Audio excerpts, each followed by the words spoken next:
Design ನೋಡುವ ನೆಪದಲ್ಲಿ ಚಿನ್ನಕ್ಕೆ ಕನ್ನ ಹಾಕಿದ್ದಾರೆ. ಕೋಟ್ಯಾಂತರ ರೂಪಾಯಿ ಚಿನ್ನದೊಂದಿಗೆ ಎಸ್ಕೇಪ್. ಡಿಸೈನ್ ನೋಡುವ ನೆಪದಲ್ಲಿ ಚಿನ್ನಕ್ಕೆ ಕನ್ನ. ಕೋಟ್ಯಾಂತರ ರೂಪಾಯಿ ಚಿನ್ನದೊಂದಿಗೆ ಎಸ್ಕೇಪ್. 3 ಕೋಟಿ ಮೌಲ್ಯದ 1.85 ಕೆಜಿ ಚಿನ್ನ ಕದ್ದು ಪರಾರಿ. ಡಿಸೈನ್ ನೋಡಬೇಕು ಅಂತ ಹೇಳಿ ಆ ಒಂದು ನೆಪವನ್ನ ಒಡ್ಡಿ ಚಿನ್ನಕ್ಕೆ ಕನ್ನ ಹಾಕಿದ್ದಾರೆ. ಕೋಟ್ಯಾಂತರ ರೂಪಾಯಿ ಚಿನ್ನದೊಂದಿಗೆ ಎಸ್ಕೇಪ್ ಆಗಿದ್ದಾರೆ. 3 ಕೋಟಿ ಮೌಲ್ಯದ 1.85 ಕೆಜಿ ಚಿನ್ನ ಕದ್ದು ಪರಾರಿಯಾಗಿದ್ದಾರೆ ಖದೀಮರು.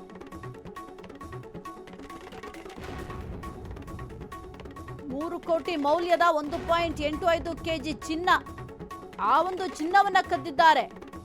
ಮೆಹ್ರಾ ಜ್ಯುವೆಲ್ಲರಿ ಶಾಪ್ನಲ್ಲಿ ಚಿನ್ನ ಕಳ್ಳತನ ಆಗಿದೆ.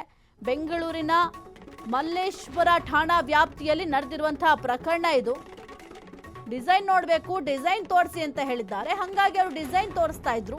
ಆ ಒಂದು ಸಂದರ್ಭದಲ್ಲಿ ಚಿನ್ನಕ್ಕೆ ಕನ್ನ ಹಾಕಿದ್ದಾರೆ. ಕೋಟ್ಯಾಂತರ ರೂಪಾಯಿ ಚಿನ್ನದೊಂದಿಗೆ ಎಸ್ಕೇಪ್ ಆಗಿದ್ದಾರೆ. 3 ಕೋಟಿ ಮೌಲ್ಯದ 1.85 ಕೆಜಿ ಚಿನ್ನ, ಆ ಒಂದು ಚಿನ್ನವನ್ನ ಕದ್ದು ಪರಾರಿಯಾಗಿದ್ದಾರೆ. ಬೆಂಗಳೂರಿನ ಮಲ್ಲೇಶ್ವರ ಠಾಣಾ ವ್ಯಾಪ್ತಿಯಲ್ಲಿ ನಡೆದಿರುವಂತಹ ಘಟನೆ ಇದು. ಇನ್ನು ಡಿಸೈನ್ ಫೋಟೋ ತಗೋತೀವಿ ಅಂತೇಳಿ ಎಸ್ಕೇಪ್ ಆಗಿದ್ದಾರೆ. ಶ್ಯಾಮ್ ರಾಮಚಂದ್ರ ಫರೇಶ್ ಸೋನಿ ವಿರುದ್ಧ ಸದ್ಯಕ್ಕೆ ದೂರು ಕೂಡ ದಾಖಲಾಗಿದೆ. ಲೋಟಸ್ ಡೈಮಂಡ್ ಅಂಡ್ ಜ್ಯುವೆಲ್ಲರಿ ಏನಿದೆ, ಸದ್ಯಕ್ಕೆ ಇಲ್ಲಿ ಬಹುದೊಡ್ಡ ಕಳ್ಳತನ ಮಾಡಿದ್ದಾರೆ. ಕೋಟ್ಯಾಂತರ ರೂಪಾಯಿ ನನಗೆ ಡಿಸೈನ್ ತೋರಿಸಿ, ಈ ಡಿಸೈನ್ ಇಷ್ಟ ಆಗಿಲ್ಲ, ಆ ಡಿಸೈನ್ ತೋರಿಸಿ ಅಂತ ಹಿಂಗೆ ಯಾಮಾರಿಸೋ ಕೆಲಸ ಮಾಡಿದ್ದಾರೆ. ಜೊತೆಗೆ ಡಿಸೈನ್ ಫೋಟೋ ತಗೋತೀವಿ ಅಂತ ಹೇಳಿ ಎಸ್ಕೇಪ್ ಆಗಿದ್ದಾರೆ. ಮಲ್ಲೇಶ್ವರ ಪೊಲೀಸ್ ಠಾಣೆಯಲ್ಲಿ ಸದ್ಯಕ್ಕೆ ಪ್ರಕರಣ ಕೂಡ ದಾಖಲಾಗಿದೆ.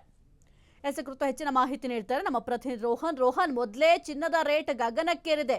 ಇಂತಹ ಸಂದರ್ಭದಲ್ಲಿ ಖತರ್ನಾಕ್ಗಳು ಕೋಟ್ಯಾಂತರ ರೂಪಾಯಿ ಚಿನ್ನದೊಂದಿಗೆ ಎಸ್ಕೇಪ್ ಆಗಿದ್ದಾರೆ. ಆ ಖತರ್ನಾಕ್ಗಳ ಕುರಿತು ಏನಾದರೂ ಮಾಹಿತಿ ಲಭ್ಯ ಆಗಿದೆಯಾ ರೋಹನ್? ಸಾಹಿತ್ಯ ಏನು ಬೆಂಗಳೂರಿನಲ್ಲಿ ಈ ಒಂದು ಸಿನಿಮಿಯಾ ಸ್ಟೈಲ್ ಅಲ್ಲಿ ಗೋಲ್ಡ್ ಕಳ್ತನ ಪ್ರಕರಣಕ್ಕೆ ಈಗಲೇ ಬೆಳಕಿಗೆ ಬಂದಿದ್ದೀನಿ ಅಂತಾನೆ ಹೇಳ್ಬೋದು.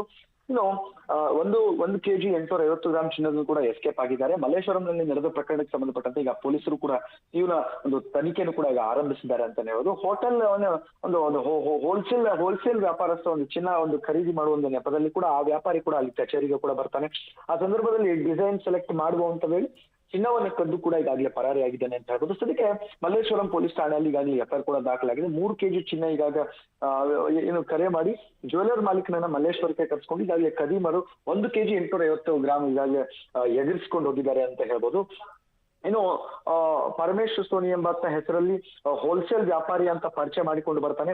ಚಿನ್ನದ ಒಂದು ಡೀಲ್ ಹೆಸರಲ್ಲಿ ಜ್ಯುವೆಲ್ಲರಿಗೂ ಕೂಡ ಲಕ್ಷಾಂತರ ರೂಪಾಯಿ ಕೂಡ ವಂಚನೆ ಮಾಡಿದಂತ ಆರೋಪಕ್ಕೆ ಈಗಾಗಲೇ ಪೊಲೀಸರು ಒಂದು ಶೋಧ ಕಾರ್ಯಾಚರಣೆ ನಡೆಸಿದ್ದಾರೆ ಅಂತಾನೆ ಹೇಳ್ಬೋದು. ಸಾಹಿತ್ಯ. ಓಕೆ, ಥ್ಯಾಂಕ್ ಯು ರೋಹನ್ ನಿಮ್ಮೆಲ್ಲ ಮಾಹಿತಿಗಾಗಿ.